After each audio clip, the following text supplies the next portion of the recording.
मैं इस नतीजे पे पहुंचा हूं कि जो टाइम इंसान बचाता है ना आराम के लिए, उस टाइम में बेपनाह सुस्ती उसे घेर लेती है।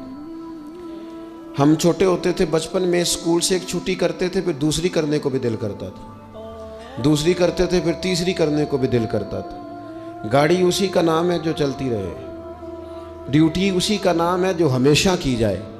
ज़िंदगी में मुसलसल जद्दोजहद करेंगे, मुसलसल काम करेंगे, उसका नतीजा ये निकलेगा कि आप महसूस करेंगे कि आपका वजूद जो है वो बड़ी सलाहियतों वाला है, वो बेकार नहीं है।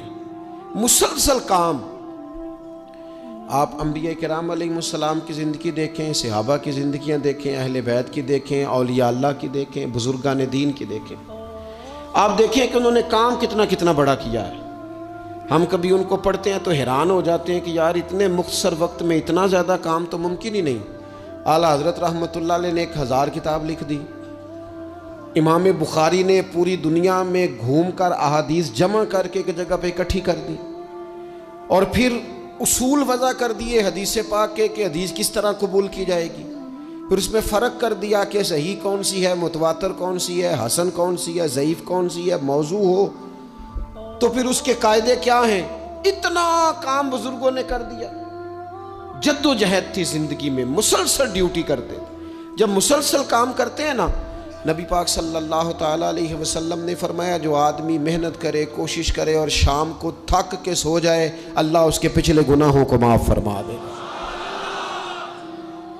तो चलते रहें, जद्दोजहद करें, हिम्मत करें, कोशिश करें। कभी कभी यूं होता है कि इंसान समझता है कि मैंने कोशिश तो की थी, लेकिन यार ये मेरे कोशिश करने से कोई नतीजा नहीं निकला। आरिफ रूमी रहमतुल्लाह अलैह फरमाते हैं कि एक शहर ऐसा था जिसमें एक बीमारी बार बार हमला करती थी। तो 3-4 पहाड़ियाँ एक दूसरे के ऊपर थी, इकट्ठे पहाड़ बने हुए थे, उसके ऊपर वो जड़ी बूटी थी जिससे उस बीमारी का इलाज होता था।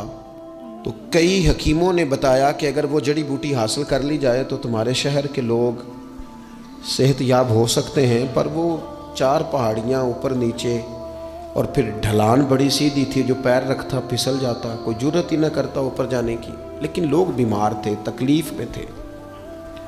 बिलाखर एक शख्स ने इरादा किया कि कब तक लोगों को बीमारी से सिसकते, तड़पते, मरते देखता रहूँगा। उसने कुल्हाड़ा उठाया, हथौड़ा उठाया, पहाड़ काटना शुरू किया कि मैं सीढ़ियाँ बनाऊँगा ऊपर जाने के लिए।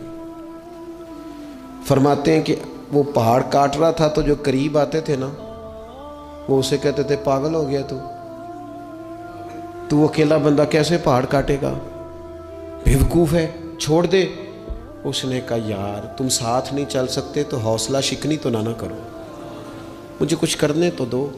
सालों लग गए, एक पहाड़ काट के सीढ़ियाँ बनाई उसने, फिर दूसरा पहाड़ शुरू किया, फिर सालों लग गए और 2 पहाड़ काटे थे, बुढ़ापा आ गया, बीमार हो गया, मौत का वक्त आ गया। अब चूंकि सीढ़ियाँ बन गई थी तो 2 पहाड़ कट गए थे, वहाँ तक लोग आने जाने लगे थे। ऐन उस वक्त जब वो दुनिया से जा रहा था, फिर भी कुछ लोग हौसला शिकनी कर रहे थे। उसे कह रहे थे खुदा के बंदे क्या नतीजा निकला। कुछ लोगों की ड्यूटी होती है अपोजिशन का किरदार अदा करना, वो हर मौके पर हौसला शिकनी करते। अब उस पर आखिरी वक्त आ गया है, बावजूद उसके कुछ लोगों ने जाके कहा क्या नतीजा निकला जी, तेरे ऊपर मौत का वक्त आ गया है, तू ऊपर तक तो जा नहीं सका, फ़ायदा क्या हुआ। वो कहने लगा बेवकूफ़ो तुम्हें पता ही नहीं मैं कामयाब होके जा रहा हूँ। उन्होंने कहा किस तरह। कहने लगा मैंने आधा सफ़र आसान कर दिया है, अब जो मेरे बाद आएगा ना उसे सिफर से नहीं शुरू करना पड़ेगा, मैंने आधा सफ़र उसके लिए आसान कर दिया। वो तीसरे पहाड़ से शुरू करेगा, 2 काटेगा तो जड़ी बूटी तक पहुंच जाएगा, लोगों को शिफा होने लगेगी अल्लाह के फजल से। हम पता क्या करते हैं, बिलखुसूस मेरे वतन का रिवाज ये है कि लोग आधा सफ़र भी आसान करने को तैयार नहीं। वो कहते नहीं सारा ही फलाना करेगा।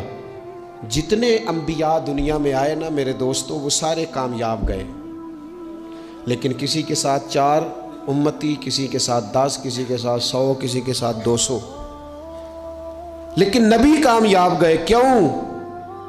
कि अल्लाह ताला ने जो उनके ज़िम्मे ड्यूटी लगाई थी वो ड्यूटी उन्होंने पूरी जिम्मेदारी से सर अंजाम दी। उस ड्यूटी में उन्होंने कभी कोई कमी दिखाई तो अपनी ज़िंदगी में जद्दोजहद करें, काम करें, बैठकर सिर्फ बात ना करें, तनकीद ना करें, बैठकर सिर्फ मनसूबाबंदी ना करें। और मेरे मुल्क में बिलखुसूस ये काम होता है, तबसरे करो, चैनल खोलो, तनकीद करो, अंदर की खबर लेके आओ, कोई कहानी सुनाओ, कोई नई स्टोरी बनाओ, लेकिन काम ना करो। बड़ी खूबसूरत बात की शायर ने, उसने कहा शिकवाए जुल्मत शब से तो कहीं बेहतर था, अपने हिस्से की कोई शम्मा जलाते जाते। लोग तालीम नहीं हासिल कर रहे तो भाई आप एक बच्चे का खर्च उठा लें, किसी गरीब का आप उसे पढ़ा दें, एक बंदा तो आपकी वजह से तालीम याफ्ता हो जाए। लोगों को खाना नहीं मिल रहा, भूखों मर गए लोग, हुकूमतें कुछ नहीं कर रही, आप 10 बंदों की जिम्मेदारी उठा लें, आप गरीबों को देख लें, 10 लोगों के घर में आप खाना पहुंचाना शुरू करें। और ये होता रहा है, लोग ये काम करते रहे, ये ड्यूटियां हमारे बुजुर्गों ने सर अंजाम दी हैं, 2-2 करके, 4-4 करके, 6-6 करके उन्होंने काम किया है। अपनी जिम्मेदारी का एहसास करें, मुसलसल काम करें, मुसलसल जद्दोजहद करें, मुसलसल ड्यूटी करें। और फिर मेरी तीसरी गुजारिश आपसे ये है कि जिस तरह आप अपने अपने घर में आपकी जिम्मेदारियां होती हैं और अगर आप जिम्मेदारी अदा नहीं ना करते तो एहतजाज होता है। माँ को टाइम नहीं देते तो माँ भी एहतजाज करती है, घर वाली को टाइम नहीं देते तो वो भी एहतजाज करती है, दोस्तों को वक्त नहीं देते तो वो भी उसका शिकवा करते हैं।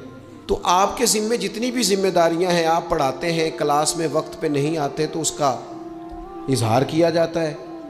हमने अपने अपने ज़िम्मे जो जिम्मेदारियां ली है पूरी करते हैं। मैं आज आपको ये पैगाम देना चाहता हूँ, एक एक ड्यूटी दीन की भी अपने ज़िम्मे लें, एक एक ड्यूटी, एक काम अपने ज़िम्मे ले लें। आप अपने अपने इलाके की मस्जिद में झाड़ू देने की ड्यूटी ले लें। आप ये जिम्मेदारी ले लें कि मुझसे कुछ नहीं हो सकता तो मैं हफ्ते के बाद मस्जिद में जाऊंगा और कुरान मजीद को मैं साफ़ करके, झाड़ पूंछ के, तरतीब के साथ मुरतब करूंगा। मुझे अगर नाजरा कुरान मजीद ठीक पढ़ना आता है तो मैं 10-11 बच्चों का रोज़ सबक सुनूंगा, आगे पढ़ाऊंगा।